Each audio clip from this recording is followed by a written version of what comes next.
Hey guys, it's Graham. Welcome back to Truckerman Reads. It is Wednesday. That means it is new comic book day. I picked up the 4th issue of Moonshine Bigfoot. That'll wrap up the miniseries. We got the annual of Absolute Batman. To be on brand, I picked the cover that has the giant truck on it. And I also wanted to talk to you about these nice hardcovers that I have from the last Halloween, the Long Halloween. More on that in a minute. And its prequel. This is a fantastic couple of books here. But we'll get to that in just a minute. We'll knock out Absolute Batman right now. So this annual here, I don't know if it's technically an anthology. I don't know what the terms are and all of that. I touched on this a couple of weeks ago in a video because I had some concerns with a news article that was making the rounds. Daniel Warren Johnson said that he was going to tackle white supremacy with his story on this one, and I was like, oh my gosh, like we're getting back into the hard current dayisms and over politicization of comics, and like we kind of just calmed down from that era when polarizing the books for the audience became a problem, but the internet is still doing that. In fact, the internet is very hungry to be doing that. I still picked up the book anyway, and I really wanted to see, what it was going to be all about. And while there definitely is a story of, Batman whooping up on a white supremacist rally, here's the guy who goes to do the Roman salute, and Batman hops in and busts his arm. That's not the point of the story, to just have a writer on the left side of the political spectrum play out his political fantasies through the story. Earlier on, Bruce gets mobbed by a couple of these guys, but he gets saved by a local preacher man who says, hey, violence is not the way. And this preacher has enough clout with these local boys that he's able to get them to leave Bruce alone. And then they go and do their rally and they start chasing shady people out of town, shady being a matter of their ethnicity. And Batman starts whipping them up and killing them. And the same thing, Father Peter shows up and says, no, don't do this. Violence isn't going to solve anything. You have your way, I have my way. And you can tell that Batman is changed through this encounter. The point of the story then is that it's kind of an origin, it seems like, for his no-kill rule. Because some of these dudes that he beats up in this original story here, they probably don't make it. Batman's a little bit indiscriminate in his use of violence to the point of mortality. But that has an influence on him. That is ultimately the thrust of the story. While there is a severe divide in both directions, you're not going to solve that divide by killing people. And I would say that in the wake of a certain event that happened last month, September of 2025, that's an important lesson for us all to take. So it was not what it was hyped up to be in either direction. The element was there. The point of the story was not, hey, Batman beats up white supremacists. It was Batman learns the value of certain tactics and actions. I was also told that we get an origin for the Absolute Batmobile. Again, this giant haul truck. I've harped on that a little bit before. We do see where he found the original haul truck and why he got it, but not how he converted it into this monstrous giant tank truck thing, which we also found out in issue 3 can transform. That is a very high level of engineering, but they've played with the boundaries of reality a lot with the kind of stuff that Batman can do that is like 2% science and 98% comic books just doing whatever they want. Overall, it was cool. It's a good addition to the story of Absolute Batman. I liked it. I'm glad I got it. I'm still keeping up with Absolute Superman. I tapped out on Absolute Wonder Woman. It was just kind of getting boring. Just in time for them to announce that they're doing a crossover with Absolute Batman and Absolute Wonder Woman in issue 15, which comes out in like a month or two. I don't know if I'm going to go back and read all the Wonder Womans and collect all them and blah, blah, blah. I'm liking the Batman story. I'm liking the Superman story. We'll see where it goes from there. But it's well done, and I continue to enjoy it. As for Moonshine Bigfoot, I picked up issue 1 back in May when I was there on Free Comic Book Day. And then, of course, issue 2 came out like 2 weeks later. As I've said, this is a story that it's told fast, and the artwork is really cool and crisp and detailed. In issue 1, as well as in issue 4, you get a lot of very tight drawings, very sharp details, very small stuff fit into a big space. There's one page in particular that's kind of sticking out in my memory. They go to a bar or something, and there's just a massive amount of people and detail in there. Like the artwork, it rewards multiple readings as you go through it. This series is just a love letter to the 80s. They're obviously riffing on the 80s. That first cover there is just, it's kind of its own thing. The story is definitely the Dukes of Hazzard, but it's in Buzzard County. He drives a Mustang Mach 1 instead of a Dodge Charger.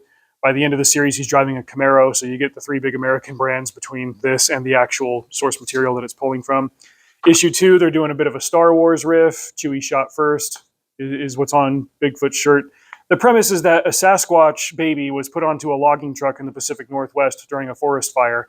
The logging truck went to Buzzard County, Georgia, presumably, and the Sasquatch grew up and he became intelligent and he became a moonshiner, and he's got this hot hippie girlfriend who's involved in his moonshining antics. There's also this bad guy here who kind of looks like Ant-Man. He's the Lex Luthor type character of the story. He runs a big corporation. He's trying to catch the cryptid. There's a Boss Hog analog. There's a reality TV show cryptid hunter crew that's running around chasing everybody. It's like it's all very familiar antics. And after having read the 4th issue, here are the other covers. They did Big Footloose. Footloose is such a crap movie. I hate it so much. And then here's the final cover there. Overall, the point of the story is just, here's a lot of wacky 80s style stuff going on. There's a genius mad scientist type guy who works for Big Level, works for that corporation, who I found some pictures of him, and he's definitely Hulk Hogan. He featured more heavily in issue 3, which came out just a few weeks before Hulk Hogan died. Fun comic. It ended well. I think the trade paperback will come out soon, and then they teased another one coming after that. I probably won't carry on with it. It'll be available through my library. I may read it then. I don't know if I'll collect the physical issues. I like to be curious when I'm looking at the shelves, and I try to pick things up the old-fashioned way, like look at this, is it cool? What will it be like by the end? That kind of thing. And it was fun. It was cool. I like the art. I'll read this one again. I don't know if I really feel the urge to keep going. So an endorsement for Moonshine Bigfoot, not worried about the sequels.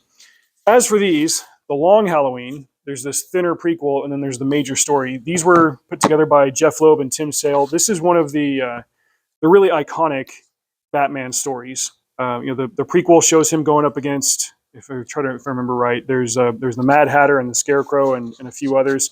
Obviously, a very Halloween-themed book, but it was so iconic in the larger lexicon of Batman titles that it heavily influenced both Christopher Nolan in his Dark Knight trilogy and Matt Reeves with his Batman movie from just a couple of years ago.